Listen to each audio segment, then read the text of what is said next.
cost of rearing domestic animals, especially cattle, is increasing each day, pushing some farmers to the edge of giving up. This particularly is not because of lack of feeds, but disease infestation and high treatment cost. One major disease that is claiming cattle in Uganda is East Coast fever, a disease caused by tick bites as ticks continue developing resistance to acaricides. Thousands of domestic animals, especially cattle, sheep and goats, die annually as a result of the disease. Cattle keepers spend a lot of money treating animals infested with East Coast fever, but usually a complete loss is realized when the animals die. There is, however, relief for the farmers, as Makerere University School of Veterinary Medicine and Animal Husbandry and AFRISA platforms comes in with a vaccine. A live vaccine for East Coast fever is now in use. This particular vaccine, how it works, is that you first infect the animal with the live parasites, the Theridia parva parasites. And then you enable the animal to produce the antibodies, to respond to the infection by producing the antibodies. What you want for immunity is the effective antibodies.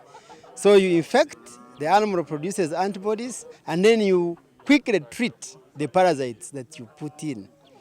You treat it with a long-acting antibiotic. It's not yet done.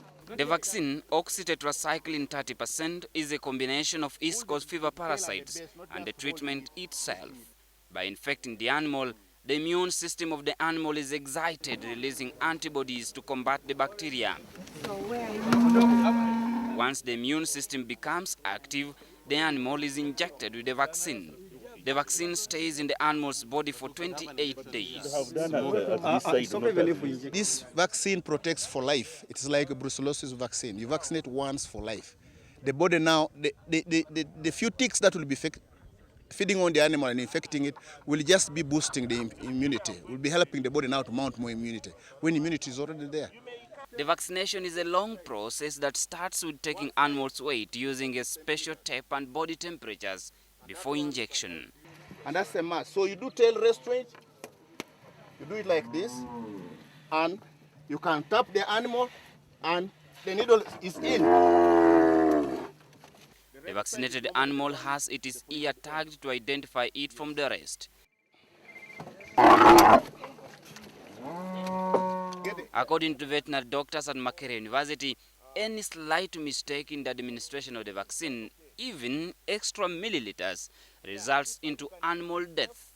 The exercise, therefore, can only be done by a trained and approved veterinary officer by Makerere University. We are deliberately trying to ensure that as many veterinary officers out there in the field and animal health practitioners or animal husbandry officers, not anybody else, somebody who has been trained to handle prescription drugs or drugs which are not given by anybody.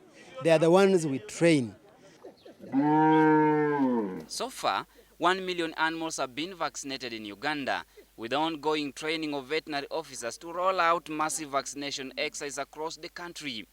This is aimed at reducing the cost of treating animals with the sole objective of financially empowering Ugandans through agriculture. The cow, the pig, the goat, the chicken can be a very, very serious economic pathway out of poverty. What is it is 289. The vaccine also helps fight 70% of animal diseases. Unfortunately, the lifelong vaccine is not good news to animal pharmaceutical dealers, as they may close down due to lack of sales, especially acaricides. This, to those behind the vaccination, is not an issue to them, but their concern is to make Ugandans rich at a low cost. And protozoal drugs like Butalex, Crexon, and many others that Chua, ECF, and other constitute the big percentage of sales for any of the pharmaceutical in veterinary pharmaceutical sales. So automatically, if the animals are no longer dying of this ECF, you'd have some people actually even closing and going out of business. because they constitute the biggest sales in pharmaceutical veterinary industry. But our focus is not on a businessman who is making money from the drugs. Our focus is poverty elimination, total poverty elimination, and empowering our people to get out of poverty.